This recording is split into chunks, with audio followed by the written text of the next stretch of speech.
Hey YouTube, how the hell are we doing? It is Foul Play here, back for some more Pauper action. Third installment in this league. We're up against Fire Breather here. Now this hand looks reasonable. I'm going to go ahead and keep it, ditching this Ilhana Ledgewalker.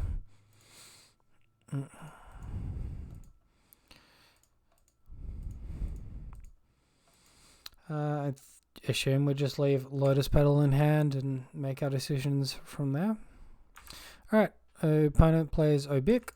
We lose life, our opponent gains a life. And transformed, this is a menace creature with vehicles gaining menace. Okay. Some spicy stuff going on there.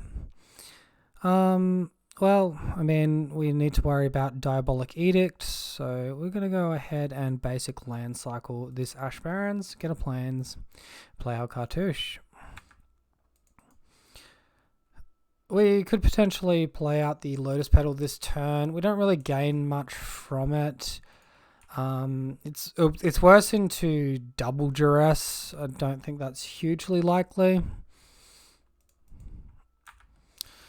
Alright, so opponent plays Scorpion. When it dies, deals 2 damage to each opponent. You gain 2 life. We find Ethereal Armor here, so we're absolutely fine with what our opponent's doing. We just throw down on a giant creature and attack in. Yep, so that's an attack for 7. We'll see if they have any Edict type effects in their deck, but so far I'm liking the lack of interaction that I've seen. Opponent does decide to block. It doesn't make too much of a difference because we have Trample, so sequencing it this turn, next turn, it's much the same. Alright, so opponent Saga flips and they play Vampire Kiss into us. This is a good point for us to attack for 7, as I'm sure many of you will be surprised. So getting in there, getting that life gain trigger. Alright, opponent just concedes to the attack.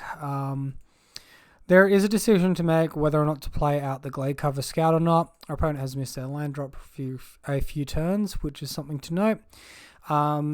Other things are our opponent can do neg 1 or neg 2 to our entire board, so playing out 2 creatures into that could be a bit loose. If there was a set and forget list for what our opponent is doing, it might be a little bit easier to gain your bearings on it, right? Alright, so in this matchup, we definitely want to utilize Young Wolf. As for cards to board out, it's probably a combination of Ancestral Mask and Lotus Petal.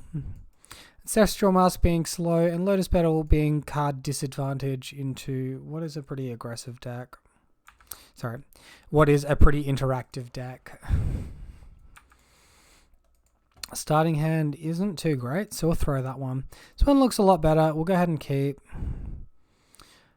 I guess we throw 1 Utopia Sprawl. They could like take Utopia Sprawl, take Cartouche. It wouldn't be the end of the world. They just play Saga. I'm okay with that. So to play around Edict here, I guess we go ahead and Utopia Sprawl turn 1. We've also missed our land drop, so we want to guarantee 2 mana for next turn, right? I think if we hit a second forest this turn, there's a stronger argument to play Bogle out first turn. Alright, so second one and on bump. Well, it looks like our opponent is just mostly a black burn deck, so go ahead and play Scout, Cartouche, play around Diabolic Edict. We've got Armadillo Cloak in hand. Hopefully we'll get to that soon. Alright, so we brick on land, but we do find Ethereal Armor. I suppose we kick things off with Abundant Growth.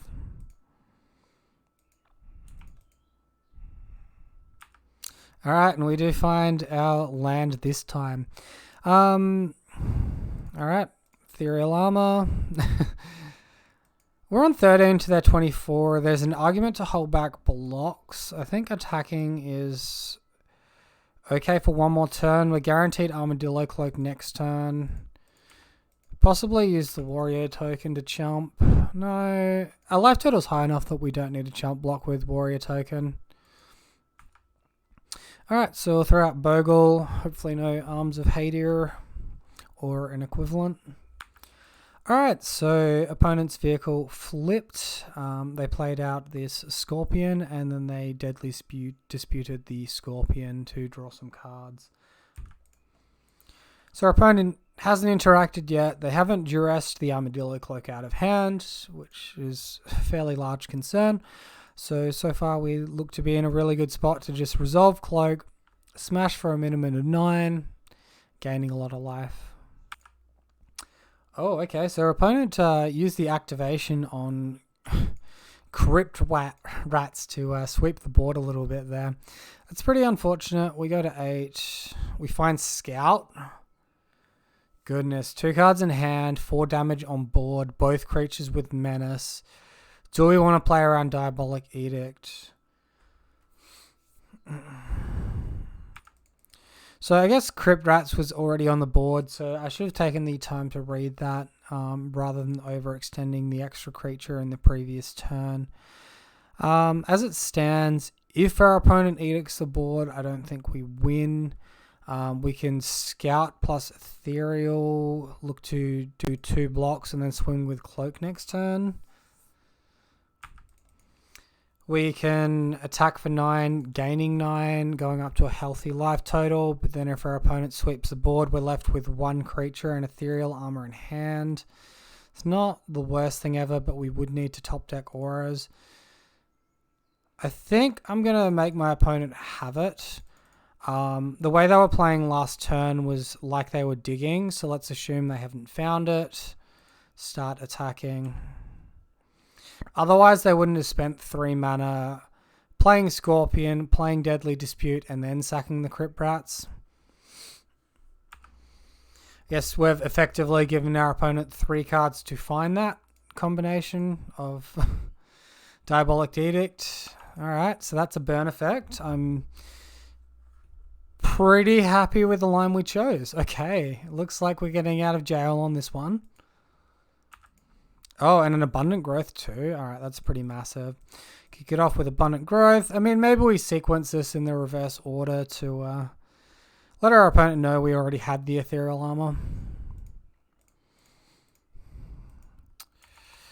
So, nice attack for lethal. That's pretty good. Alright, so thank you all for watching. I hope you enjoyed this video. Nice quick league match here. If you did enjoy it and you want to see more content like this, be sure to like, comment, subscribe down below. Till next time, have a great day. I'll see you then.